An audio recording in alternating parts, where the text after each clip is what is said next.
Tully, the turtle who couldn't fall asleep. Shh. Are you snuggled in tight? Do you have your favorite blanket? Good. Then let's take a little journey together to a quiet place called Willow Waters. It's not too far from here, just past the tall trees, over the whispering hills, and through a field of sleepy daisies. And right in the middle of Willow Waters lives a very sweet little turtle named Tully. Tully has a smooth, shiny shell the color of soft green moss, and he lives right near a big, flat rock that stays warm from the sun all day. It's his favorite place to curl up when the moon comes out. Usually, when nighttime falls and the fireflies begin to blink their lights, Tully gets very sleepy. He tucks in his legs, then his little tail, and finally, his round head. And with a deep turtle sigh, he falls fast asleep. But not tonight. No, tonight. Something is different. Tully tried to fall asleep.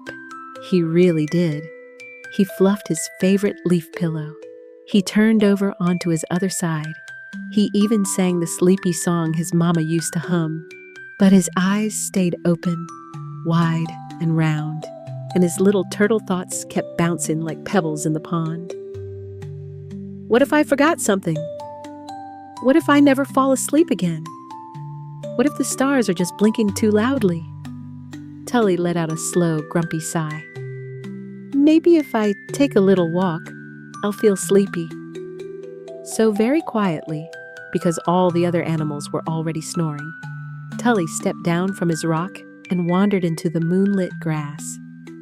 The night was gentle, the air was cool, and the world felt soft and sleepy all around him. The first one he saw was Bella the butterfly, resting on a tulip with her wings folded like a storybook. Bella? Tully whispered. I can't sleep. My thoughts won't slow down. Bella opened one eye and fluttered her wings, very slowly, like two soft fans. She whispered, Tully, when my mind is too busy, I breathe with my wings.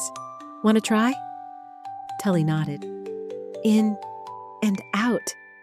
In and out. Bella's wings moved like a breeze. Tully breathed with her. Once, twice, 3 times. His shell started to feel a little softer, but his eyes were still open. Next, Tully found Otto the owl perched in an old willow tree. Otto was very wise and very quiet, except for the little hoo-hoo sounds he made when he was thinking. Otto? Tully called up. Do you ever lie awake at night when you're supposed to be asleep? Otto blinked his big golden eyes. Oh yes, little turtle. Even owls need help falling asleep sometimes. When that happens, I listen to the nighttime. Tully tilted his head. Listen to what? Otto smiled and waved a feathery wing at the dark, dreamy pond. Close your eyes, Tully. What do you hear? So Tully closed his eyes, and he listened. At first, there was nothing. Then, croak, rustle, drip, plop, chirp, chirp.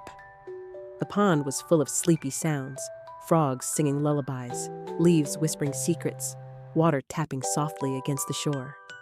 Tully let the sounds fill him up like warm tea in a tiny cup. The world is singing. Otto whispered. It just sings very, very softly. Tully smiled. He felt a little more relaxed now, but he still wasn't yawning. He kept walking past the cattails and the pebble path until he saw something shiny darting beneath the water.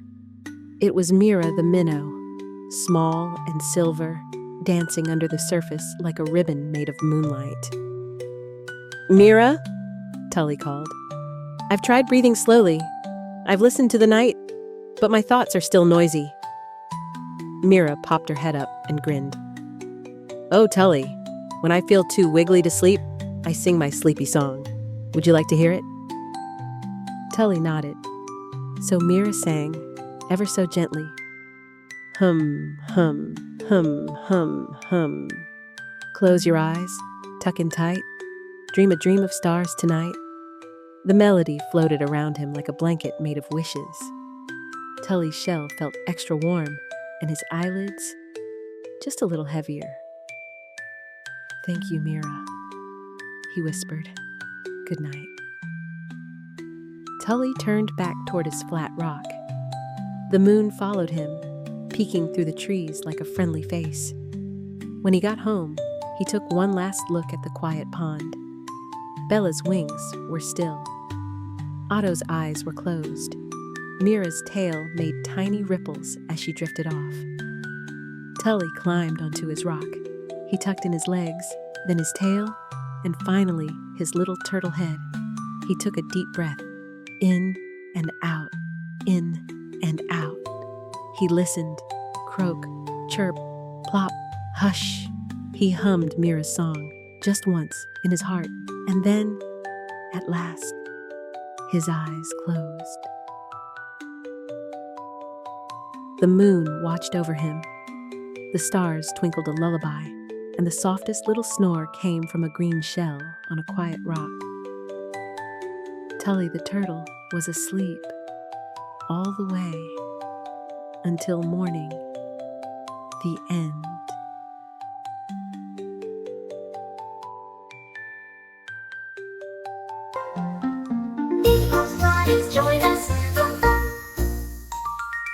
Hello, little one. I'm the moon. Every night, I float up into the sky, and when the world gets sleepy, I sing a lullaby. My song is quiet, like a whisper. It helps babies fall asleep. It helps animals snuggle up. It helps dreams come alive. But one night, something felt different. I rose into the sky, like always. I looked down, ready to sing, but my lullaby was gone. No song, no sound, just quiet. I felt a little sad, so I went to find it. First, I floated to a big, soft cloud. She's called the Cloud Whisperer. Hello? I said. Have you seen my lullaby? She fluffed up and said, I heard something soft. Like giggles, I caught a little piece of it. Here. She gave me a swirl of mist, and I heard a mommy humming to her baby. I smiled. This is part of it, I said, but it wasn't the whole song, so I kept going. Next, I visited Starlight. Hello? I said. Have you seen my lullaby? She nodded and pointed to a bright constellation. I heard something last night, she said. It sounded like a bedtime story. I leaned in close, and I heard a gentle voice, a mommy reading a story to her little one. My heart felt warm. Another piece, I whispered, but my lullaby still wasn't whole, so I floated higher. Far above, I found a little comet. Her name was Cosma. She looked a little lonely. Hi, I said softly. I'm looking for my lullaby. Have you seen it? She looked shy but kind. I think I felt something once, she said. It made me feel warm, like I had a home, even though I've never really had one. Then, Cosma reached into her glowing tail and gave me a tiny spark. I held it gently, and then I remembered. My lullaby isn't just a song. It's made of love, of stories and hugs, of sleepy giggles. Good night. Cosma helped me see. Lullabies live in our hearts, and when we share our positive thoughts, the song comes back. That night, I sang again, but this time it was even more beautiful. Because now, my lullaby had all of your voices too. And Cosma, she didn't feel lonely anymore. She became a star keeper floating across the sky, gathering dreams and lullabies, so my song will never be lost again. So if you're ever lying in bed and you hear a soft sound at your window or feel a breeze that's warm and gentle, that's me. I'm singing again. And maybe, just maybe, your dream will be the next note in my song. Good night, little one. The end.